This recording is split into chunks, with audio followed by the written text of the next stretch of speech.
Captain Tae-ho Kim enjoyed the quiet moments on the bridge of his ship. The United Earth Alliance vessel Resilience was the pride of Earth's small but growing fleet. This morning, like most mornings, he sipped his coffee and watched the stars through the large viewing window.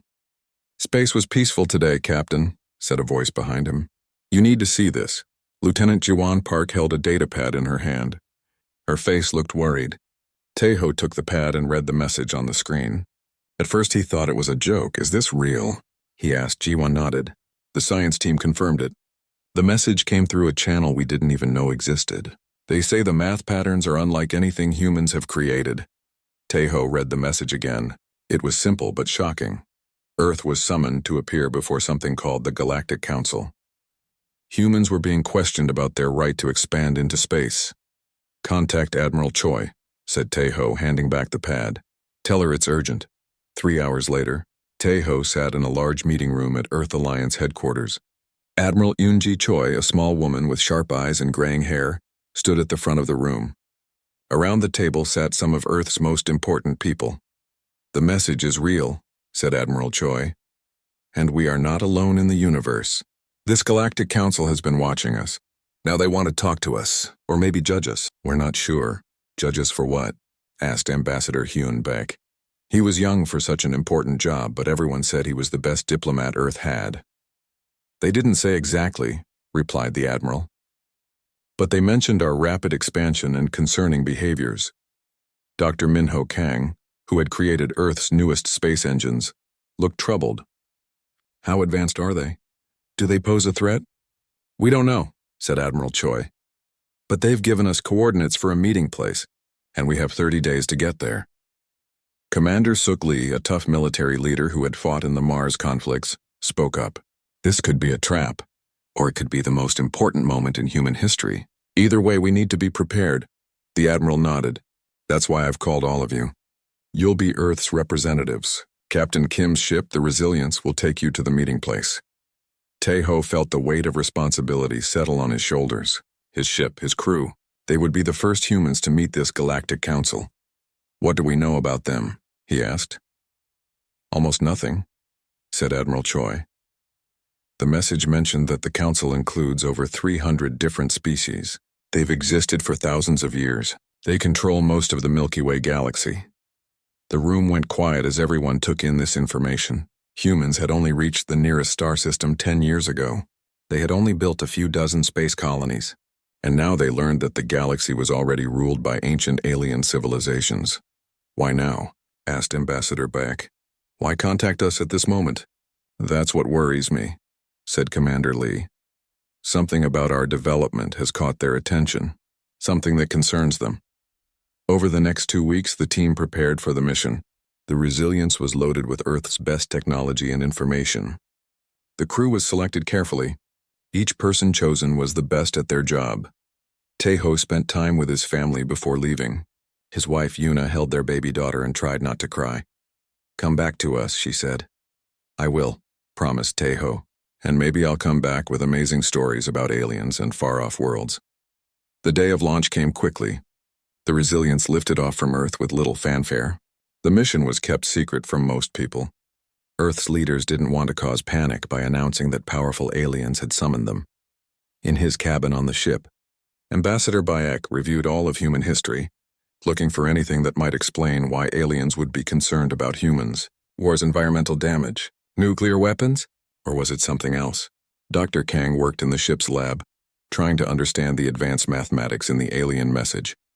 Each day he made small progress, learning bits of information about how the aliens communicated. Commander Lee trained with the security team. She didn't expect to fight, but she believed in being ready for anything. Lieutenant Jiwon Park managed communications, constantly scanning for any new messages from the Council. And Captain Kim kept the ship running smoothly, making sure they stayed on course for the coordinates they'd been given. After 2 weeks of travel, using Earth's fastest engines, they reached the edge of known space. Here they received another message. It contained new coordinates and strange technical instructions. Dr. Kang studied the instructions. I think they're telling us how to use a sort of gateway, a way to travel much farther than our engines could take us." "Is it safe?" asked Tae-ho. Dr. Kang shrugged. "I don't know," but it's the only way we'll reach the council in time. After much discussion, they decided to follow the instructions.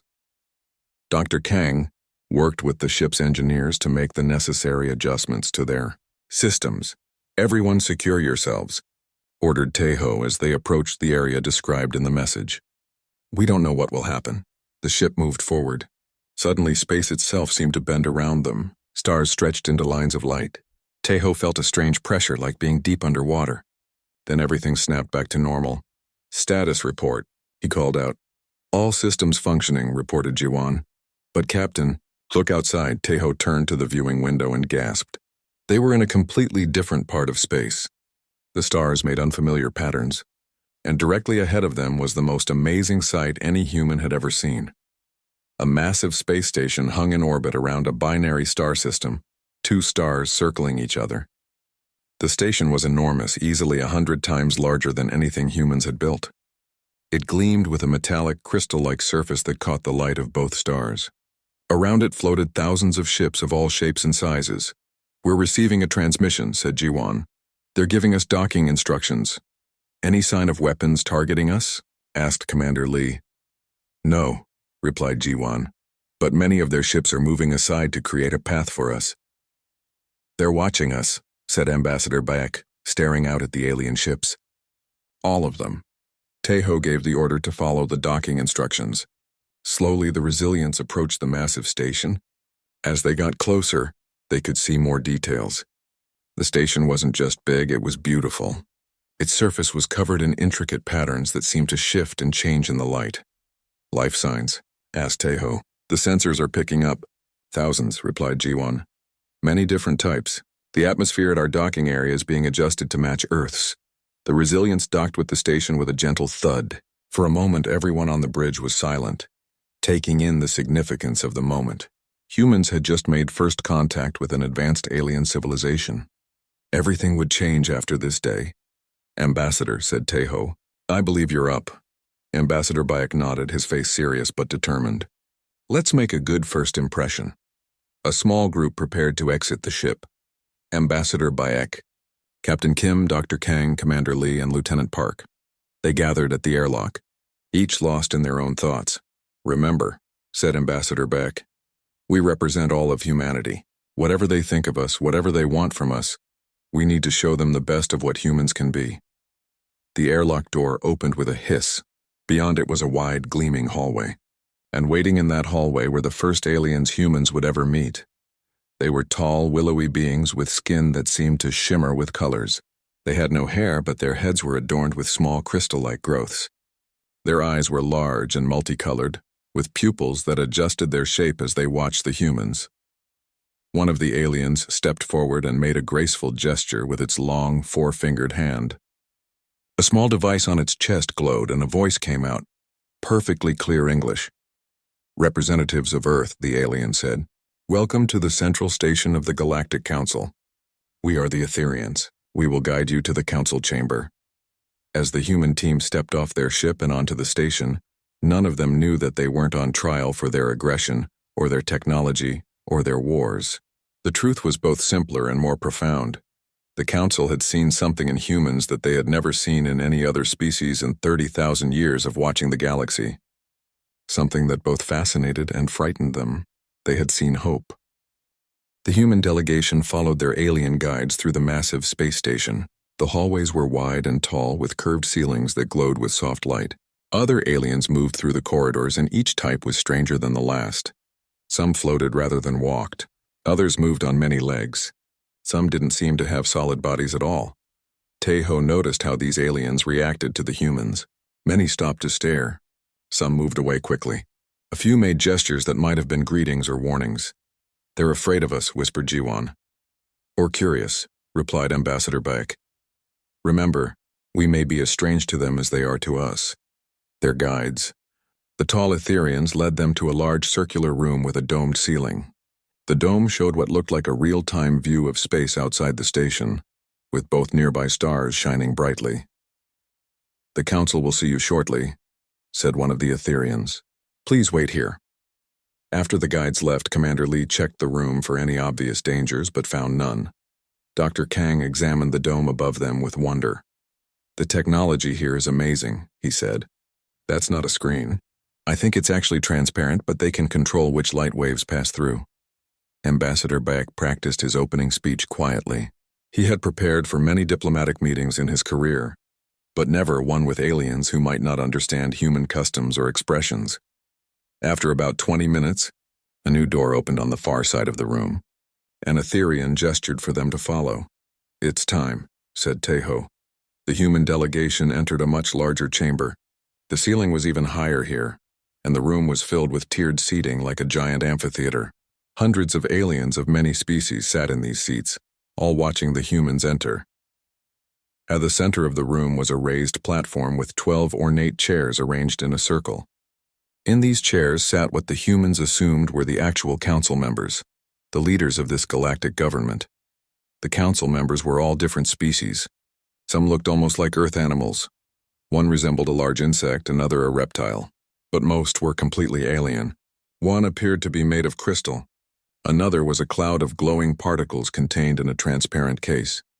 But the most striking was the being that sat in the largest chair. It looked like pure energy, swirling light and color, contained within an ornate metal frame shaped vaguely like a humanoid. This being glowed brighter as the humans approached. The humans were directed to stand in the center of the circle of council members.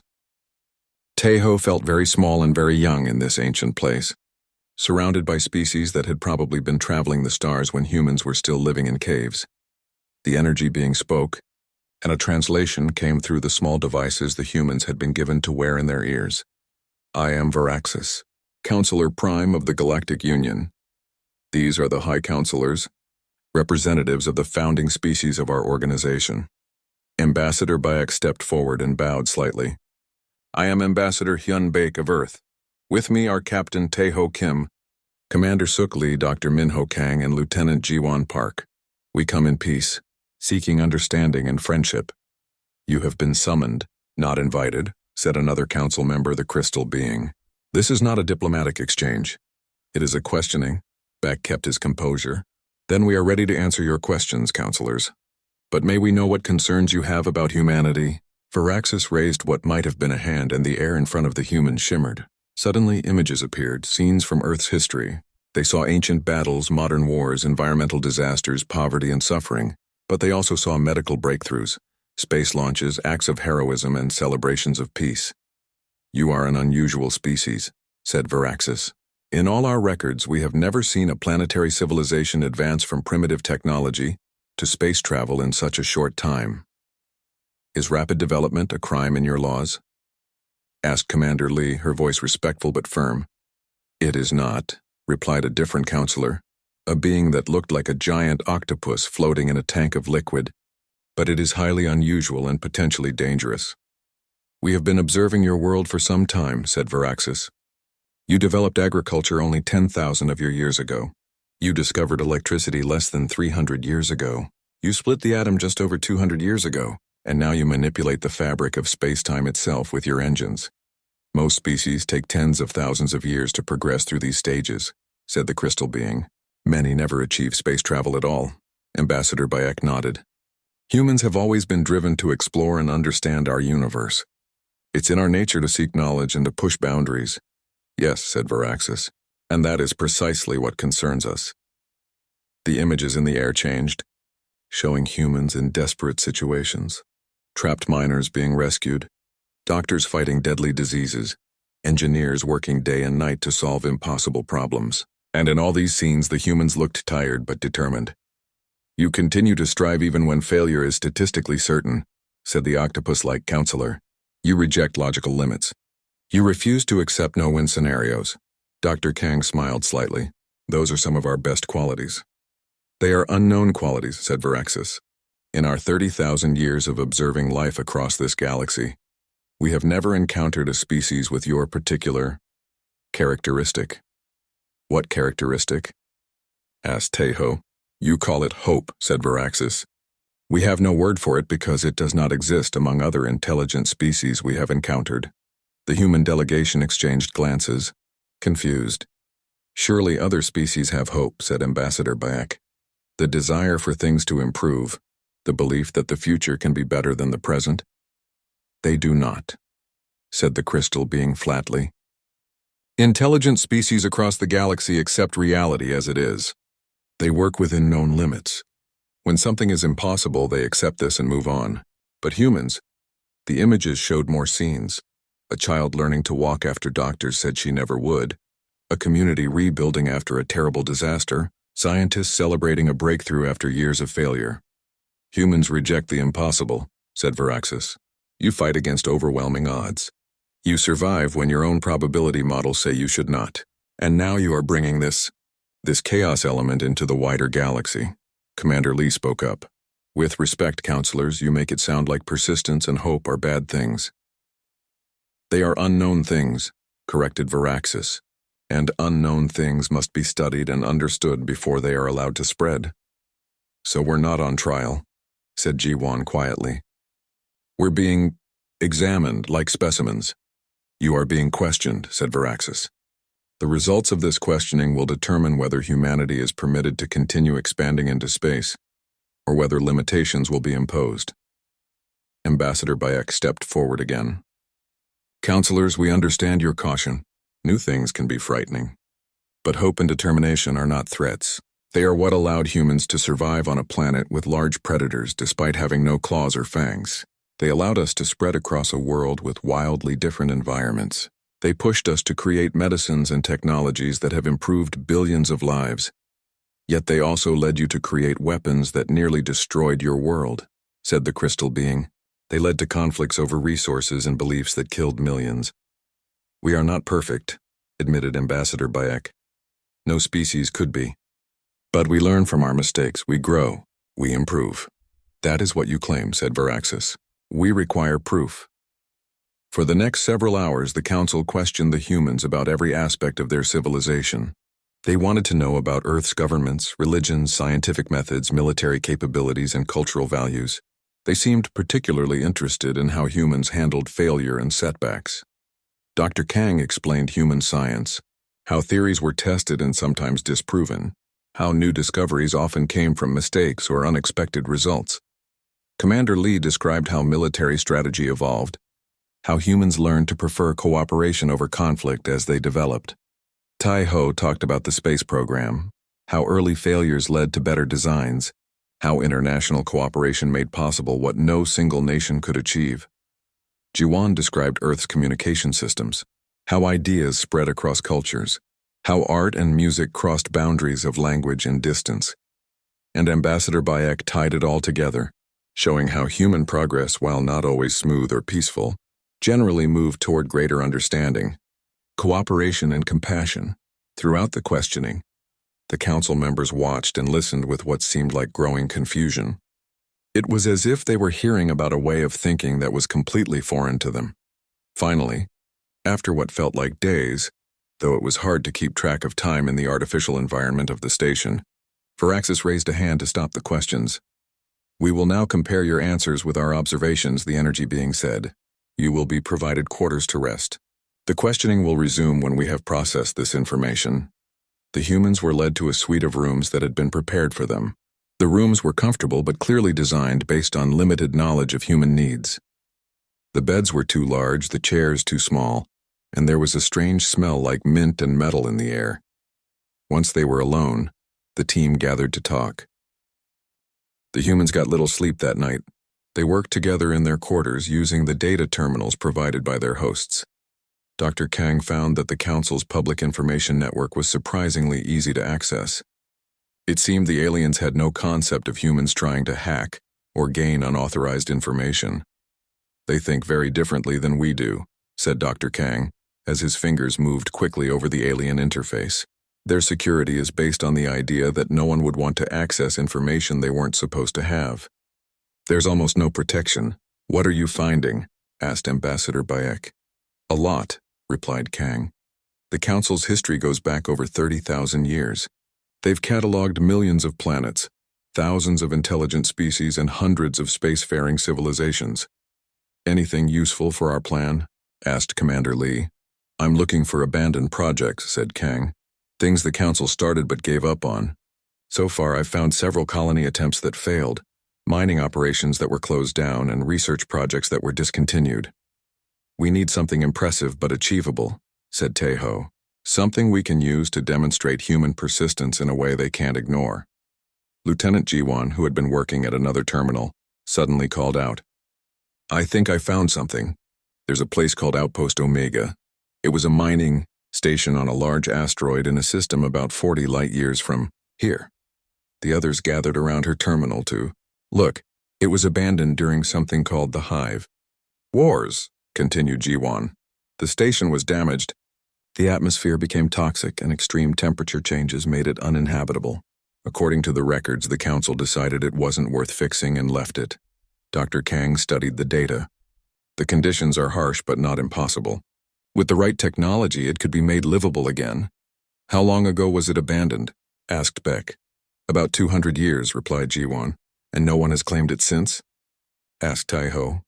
No, said Jiwan. It's listed as permanently unsuitable for habitation in their records.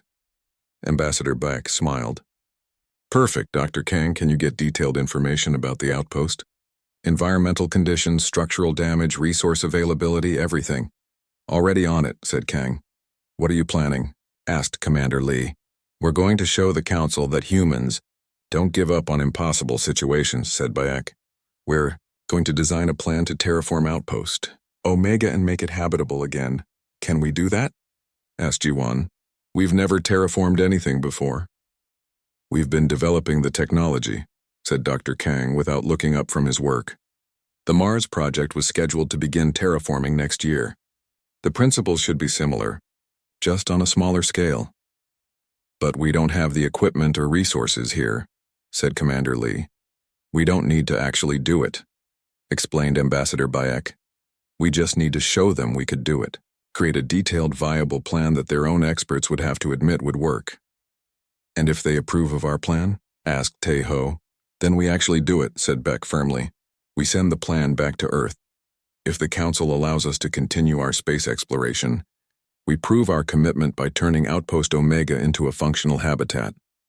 The team worked through the night and into the next day. They analyzed the data on the abandoned outpost, designed systems to clean the toxic atmosphere, created plans for shielding against the temperature extremes, and developed methods for extracting water and other resources from the asteroid itself. Dr. Kang's scientific knowledge, Commander Lee's practical experience with harsh environments, Tejo's understanding of space operations, and Jiwan's skill with communications and information systems all came together under Ambassador Bayek's guidance. By the time the Etherians came to escort them back to the council chamber, they had created a complete terraforming plan for Outpost Omega. Are we ready? Asked Ambassador Bayek as they prepared to leave their quarters. As ready as we'll ever be, said Tejo. But will they listen? They're scientists and explorers too in their own way, said Beck. If we present a sound plan, they'll have to consider it. The council chamber was as imposing as before, with hundreds of aliens watching from the tiered seats and the 12 high counselors in their circle of ornate chairs. Varaxis glowed brightly as the humans entered. Humans of Earth, said the energy being. We have processed your responses from yesterday's questioning. We now have additional inquiries. Before we continue with questions, Counselor Prime, said Ambassador Bayek, stepping forward, we request permission to present our own findings. A murmur ran through the watching aliens. This clearly wasn't part of the normal procedure. What findings? Asked the Crystal Counselor suspiciously. During our time here, we have learned about your council's history and accomplishments, said Bayek. We believe we can demonstrate something important about humanity that may address your concerns more effectively than answering more questions. The counselors conferred among themselves briefly before Varaxis responded. This is unusual, but we will allow it. Proceed. Ambassador Bayek nodded to Dr. Kang, who activated a small device they had built. A holographic display appeared in the air before them, showing the asteroid where Outpost Omega had been established. This is Outpost Omega, began Bayek, a mining operation established by the Council 200 years ago and abandoned during the Hive Wars. According to your records, it is now uninhabitable, toxic atmosphere, extreme temperature fluctuations, no viable resources remaining. This is correct, confirmed the octopus-like counselor. What relevance does this have to our questioning of humanity? Dr. Kang took over the presentation. Using only the publicly available data from your archives and basic equipment from our ship, we have designed a complete terraforming solution for Outpost Omega. The hologram shifted to show their plan, a step-by-step process for transforming the deadly asteroid into a habitable outpost again. The images showed atmospheric processors, temperature regulation systems, water extraction methods, and sustainable power generation. The council chamber filled with surprised murmurs and discussions. The counselors themselves seemed shocked. Impossible, stated the Crystal Counselor. Our best scientific teams determined the outpost could not be restored without resources that would make the project economically unfeasible. That's the difference, said Commander Lee. Humans don't just consider whether something is economically efficient. We consider whether it's important. And why would restoring an abandoned outpost be important? Asked Varaxis. Because it could be done, replied Tejo simply. Because it represents a challenge. Because turning something dead into something living is what humans have always striven to do. And because, added Ambassador Bayek, it demonstrates that with hope and persistence, very few things are truly impossible. The hologram continued to display their plans, showing how the outpost could be transformed over time, becoming more than just habitable, becoming a thriving center for research and exploration in that region of space. You created this plan in less than 1 day? Asked Varaxis, the energy being's colors swirling rapidly. Yes, replied Dr. Kang. With proper resources and time, we could refine it further. Our analysis suggests Phase 1 could be completed within 6 months, added G1. Full terraforming within 5 years. The octopus counselors' tentacles waved in what might have been agitation. Even if this plan is theoretically sound, you have no authority to implement it. The outpost falls under council jurisdiction. We've reviewed your laws carefully, said Ambassador Bayek. There is no prohibition against reclaiming abandoned territory, especially when it presents no strategic value, and has been officially classified as permanently uninhabitable. Tejo stepped forward. We've already transmitted this plan to Earth. If the Council permits humanity to continue our space exploration, our government is prepared to dispatch vessels to begin implementation immediately. The Council erupted in debate, with many counselors speaking at once in various languages. The translation devices the humans wore couldn't keep up with all the voices. Finally, Varaxis raised a glowing arm, and silence fell. You created this plan to demonstrate your species' characteristic of hope? Asked the energy being. Yes, said Ambassador Beck. This is humanity's answer to your question. Where others see limitations, we see possibilities. Where others accept defeat, we find another way. Our hope isn't a weakness or a delusion, it's our greatest strength. Dr. Kang activated a final hologram, a simulation showing Outpost Omega transformed into a thriving habitat. Our calculations predict full terraformation within 5 Earth years. We invite the Council to observe our progress. The Council chamber fell silent. Even the watching aliens in the tiered seating made no sound. We must consider this development, said Varaxis finally. The Council will recess to discuss your proposal. As the counselors filed out through a door behind their chairs, the human delegation stood in the center of the chamber, aware of the hundreds of alien eyes still watching them. Did we push too hard? Whispered G1. No, said Ambassador Beck firmly. We showed them exactly what they needed to see. Humans facing a challenge that others deemed impossible. They were escorted back to their quarters to wait for the Council's decision. Hours passed with no word. They tried to rest, but anxiety kept them all awake and alert. 6 months after their return from the Council station, Captain Tae-Ho Kim stood on the bridge of the Resilience again. This time, the ship was part of a small fleet heading for Outpost Omega. Earth had taken the challenge seriously. Scientists, engineers, and workers from around the world had volunteered for the project. Status report, said Tae-Ho to his crew. All ships reporting ready. Captain, replied Lieutenant Jiwon Park, who had been promoted after their meeting with the Council. The terraform equipment is secure. Life support systems are functioning normally. Any sign of our Council observers? Asked Tae-Ho. Jiwon checked her instruments. One ship following at a distance. They haven't tried to communicate yet. Tae-Ho nodded. He had expected the council to send someone to watch their progress, but the aliens had been surprisingly hands-off so far. They seemed content to observe from afar. "We're approaching Outpost Omega," announced the navigator. "Visual contact in 30 seconds. The main screen lit up with the image of a large irregular asteroid. Even from a distance, they could see the remains of the original mining station. Broken structures clinging to the rocky surface. Abandoned equipment floating in orbit around it. "It looks worse than the record showed," said Commander Suk Lee, who was leading the security team for the project. "This won't be easy." "Good thing we like challenges," replied Tejo with a small smile. The fleet took up positions around the asteroid. Each ship had a specific role in the project. Some carried atmospheric processors to clean the toxic air. Others held temperature regulation equipment to combat the extreme heat and cold cycles. The Resilience carried the command team and communication systems. "Let's get started," said Tejo. "Signal all ships to begin deployment." Over the next few days, teams in specialized suits worked on the asteroid's surface. They installed equipment, repaired old structures, and built new ones. The work was difficult and dangerous. The toxic atmosphere meant they could only work in short shifts. The temperature changes damaged equipment. Twice they had to evacuate teams when unexpected radiation spikes hit the area. Dr. Minho Kang led the scientific efforts from a mobile lab set up in one of the first structures they secured. "The conditions are even worse than we calculated," he told Tejo during a status meeting. "The toxin levels in the atmosphere are higher and the temperature swings are more extreme.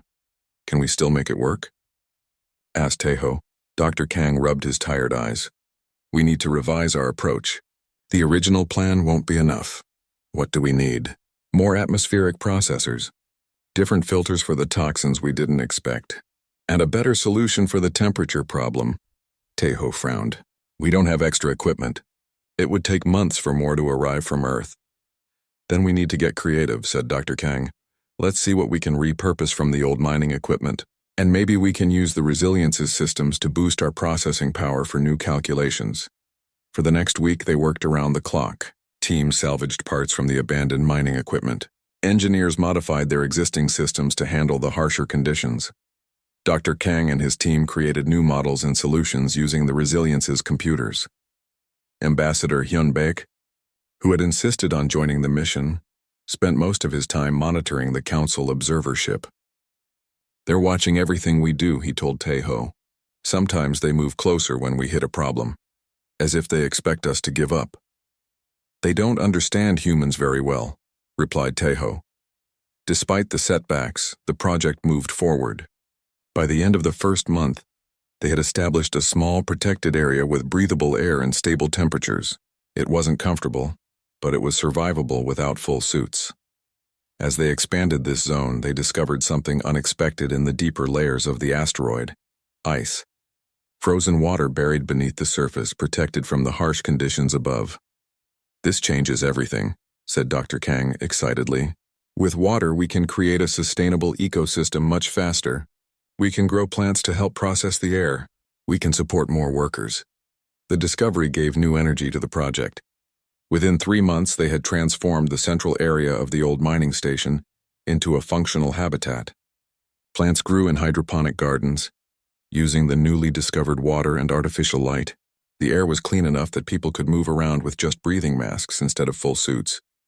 Then disaster struck. A solar flare from the nearby star hit the asteroid with unexpected force. Power systems failed. Backup generators were damaged. The temperature inside the habitat began to rise dangerously as the cooling systems went offline. "We need to evacuate," insisted Commander Lee. "We can't risk the teams." "If we leave now, the plants will die," argued Dr. Kang. "Everything we've built will be lost. We'll have to start over." "People are more important than plants," said Commander Lee firmly. Tejo made the difficult decision. "Begin evacuation procedures. Essential personnel only will remain to try to save what we can."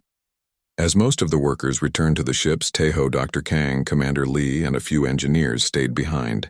They worked frantically to repair the cooling systems before the rising heat killed the plants that were processing their air. "The main coolant pumps are completely fried," reported one of the engineers. "We can't fix them with what we have here." "What about the old mining cooling systems?"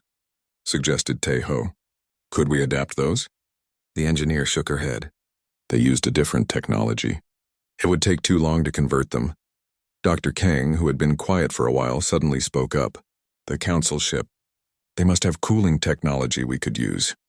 They've made it clear they're only here to observe, not help, said Commander Lee. We have to try, insisted Dr. Kang. Otherwise, we fail the challenge. Tae-ho nodded. I'll contact them. He sent a message to the council observer ship explaining their situation and asking for help. For long minutes, there was no response. The temperature continued to rise. The plants were beginning to wilt. Then, to everyone's surprise, the council ship responded. Not with a message, but with action.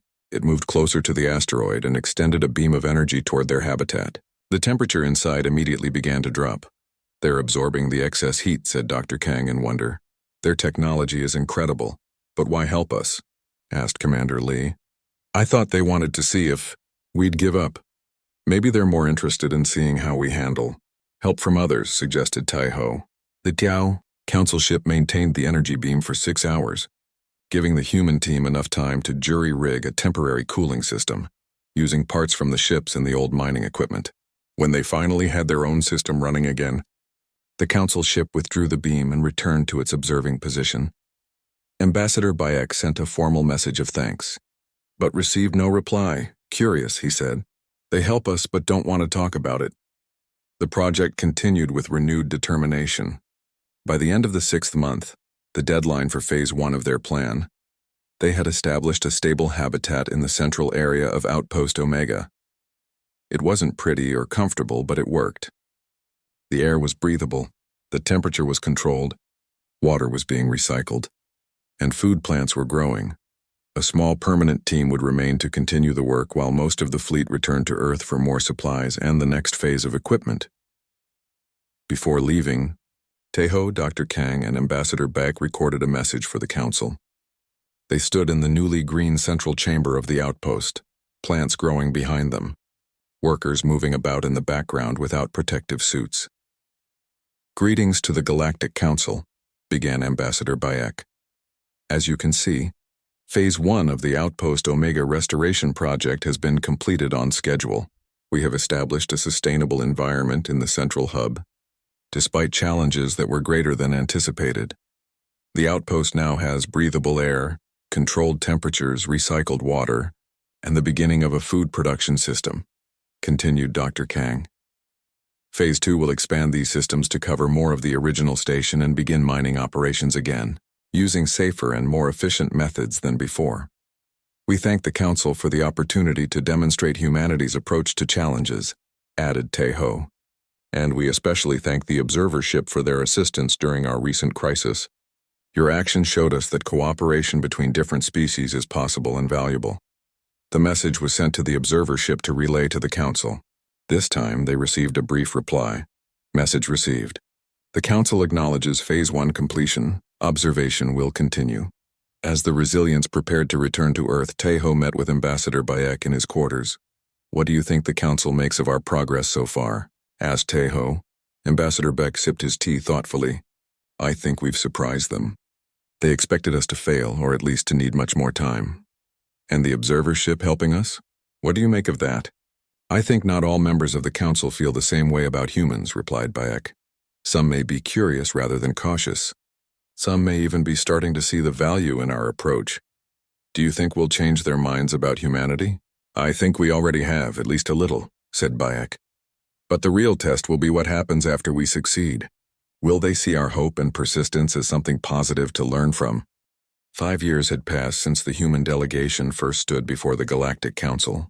Captain Tae-ho Kim walked through the corridors of what was now called New Hope Station.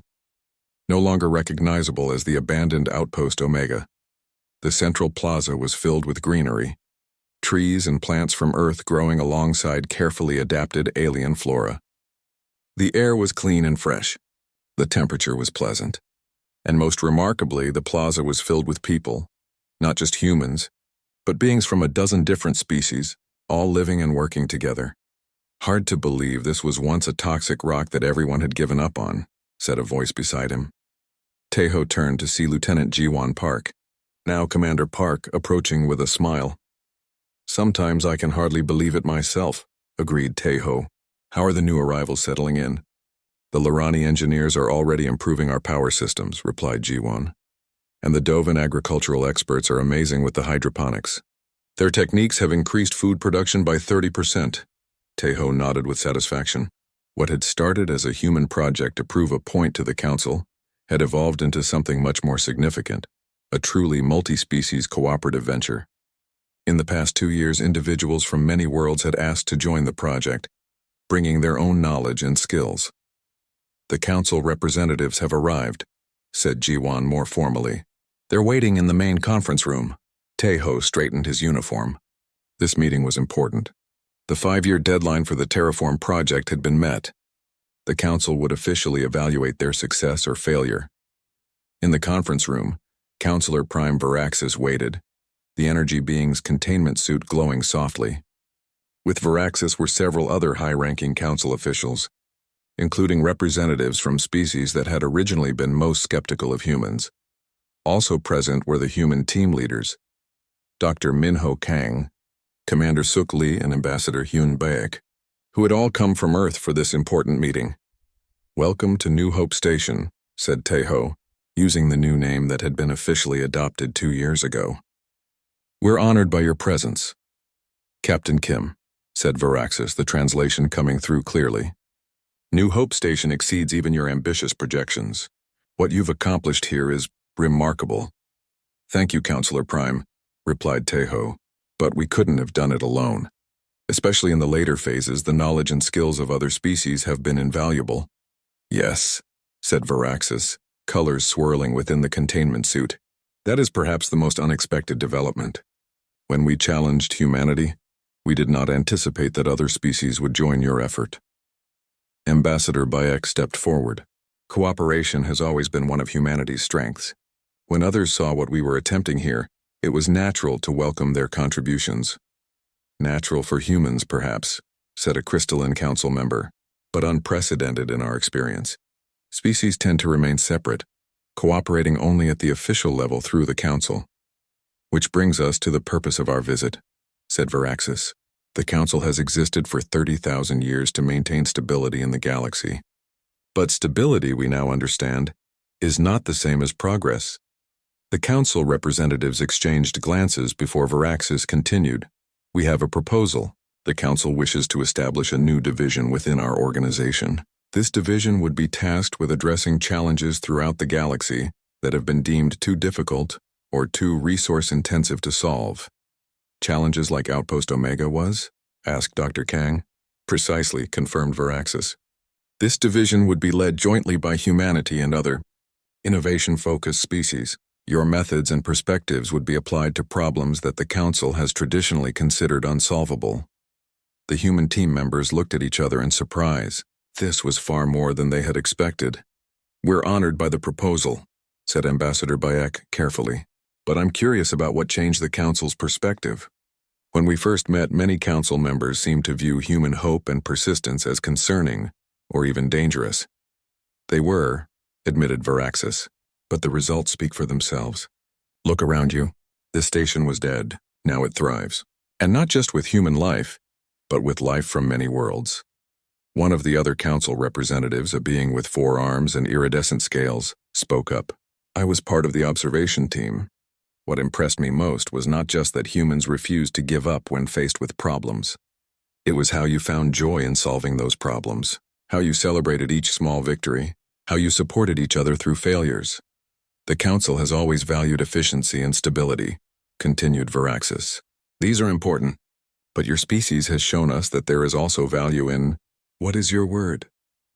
Aspiration. In refusing to accept current limitations as permanent, Commander Lee, who had been quiet until now, asked the question that was on all their minds.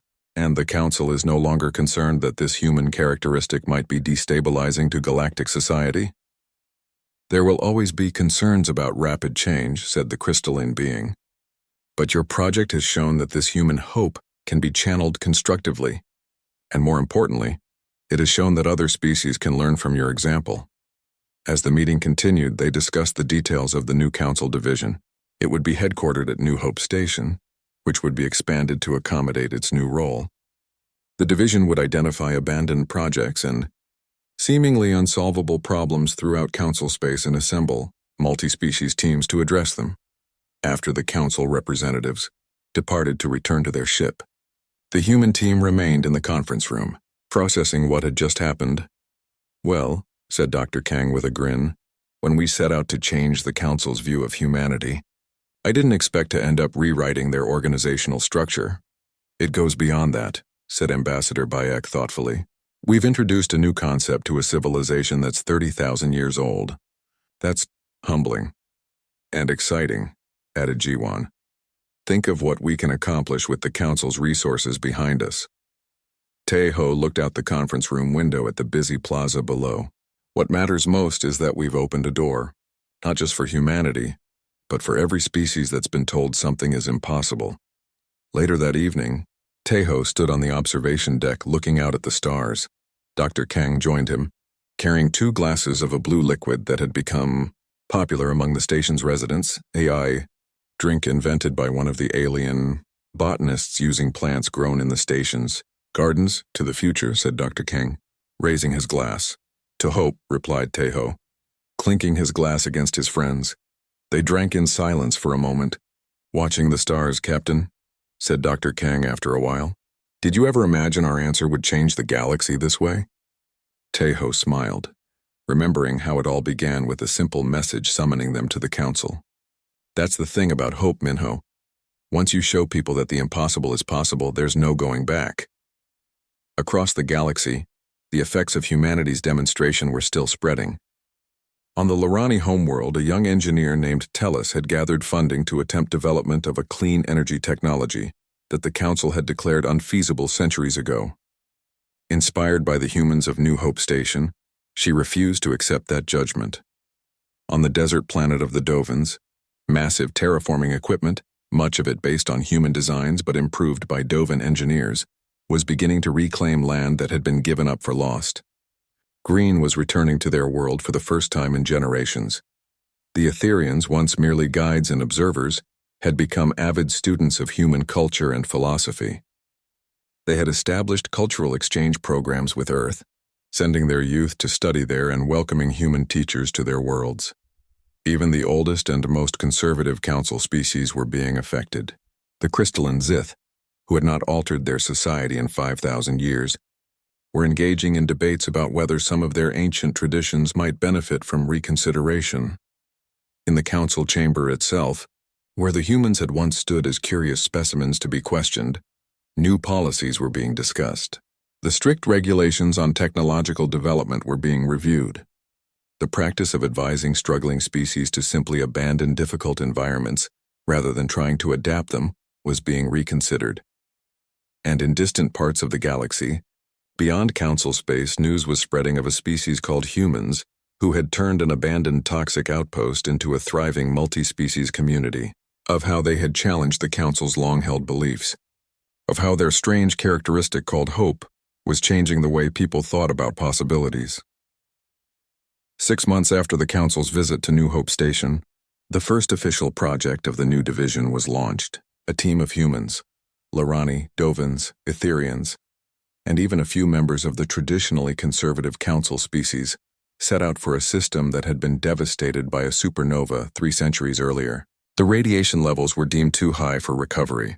The planets were considered permanently uninhabitable, but the team went anyway, carrying with them advanced shielding technology, radiation-eating microbes developed on New Hope Station, and most importantly, the belief that nothing was truly impossible if you refused to give up.